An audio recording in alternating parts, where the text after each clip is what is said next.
नमस्कार मंडळी. आजच्या कथेचं नाव आहे माणुसकीचा झरा. एकदा एक माणूस मॉर्निंग वॉकसाठी बाहेर पडला होता. परत येताना त्याला रस्त्यावरील एका खांबावर एक चिठ्ठी घडी करून अडकवून ठेवलेली दिसली. त्याने कुतूहलाने ती चिठ्ठी उलगडून वाचायला सुरुवात केली. ती चिठ्ठी बऱ्याच वेड्यावाकड्या अक्षरामध्ये लिहिलेली होती.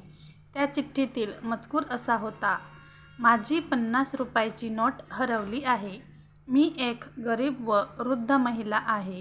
ही नोट इथेच कुठेतरी पडली असावी. मी ती नोट शोधण्याचा प्रयत्न केला, पण मला काही ती नोट सापडली नाही. ज्या कुणाला ही नोट सापडेल त्याने ती नोट खालील पत्त्यावर पोहोचवण्याची कृपा करावी. त्या चिठ्ठीच्या शेवटी पत्ता दिला होता आणि गणपतीच्या देवळाजवळ अशी खूण पण सांगितलेली होती.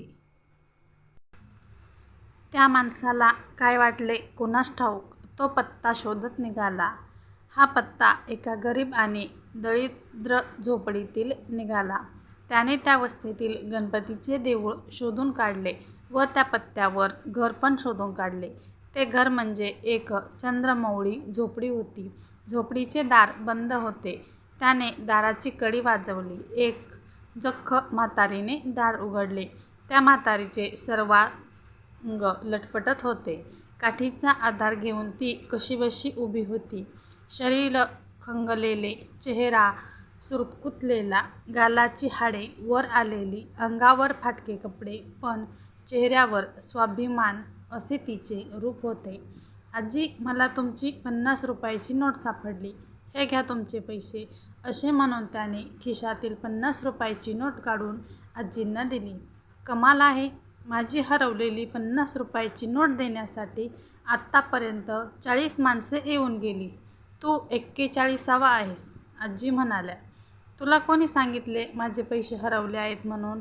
आजीने विचारले. मी त्या खांबावरच्या चिठ्ठीमध्ये वाचले, त्या माणसाने उत्तर दिले. एक तर माझे पैसे मुळीच हरवले नाहीत. दुसरे म्हणजे ती खांबावरची चिठ्ठी मी लिहिलेली नाही. कारण एकतर मला नीट दिसत नाही, त्यामुळे मी घरातून बाहेर पडत नाही. तसेच मला लिहिता वाचता पण येत नाही. कोणीतरी खोडसाळपणाने ती चिठ्ठी लिहिली आहे. हे तुझे 50 रुपये परत घेऊन जा, आजी म्हणाल्या. नको आजी, राहू दे, पैसे तुमच्याजवळ, तुम्हालाच ते उपयोगी पडतील, तो माणूस म्हणाला. कमाल आहे, आत्तापर्यंत जो माणूस माझे हरवलेले 50 रुपये परत द्यायला आला त्याला मी पैसे परत घे म्हणून सांगितले, तर प्रत्येकाने हेच उत्तर दिले, आजीबाई म्हणाल्या. माझे एक काम करशील, आजीबाईंनी विचारले. हो सांगा ना, तुमचे काम नक्की करीन, त्या माणसाने उत्तर दिले. अरे बाबा, जाताना ती खांबावरची चिठ्ठी फाडून टाक. लोकांना उगीच त्रास होतो आणि भुर्दंड बसतो. मी सगळ्यांनाच ती चिठ्ठी फाडून टाकायला सांगितली, पण अजून कोणी ते काम केलेले दिसत नाही. बहुतेक करून विसरले असावेत. निदान तू तरी ते काम करून टाक, असे म्हणून त्याला धन्यवाद देत त्या आजींनी त्यांच्या झोपडीचे दार बंद केले. परत जाताना त्या माणसाला त्या खांबावरची चिठ्ठी दिसली. ती चिठ्ठी फाडण्यासाठी म्हणून तो त्या खांबाजवळ आला आणि थबकला. त्याच्या लक्षात आले की त्या एका चिठ्ठीमुळे माणुसकीचा झरा वाहू लागला आहे. त्या चिठ्ठीमुळे अनेक लोकांची मदत त्या गरीब आजीबाईंना मिळाली आहे. आपले 50 रुपये गेले, पण एका गरजू माणसाला मदत केल्याचा आनंद व समाधान आपल्याला मिळाले. असेच समाधान त्या 40 लोकांना पण मिळाले असेल. ही चिठ्ठी जर आपण फाडून टाकली तर माणुसकीचा झरा आटून जाईल.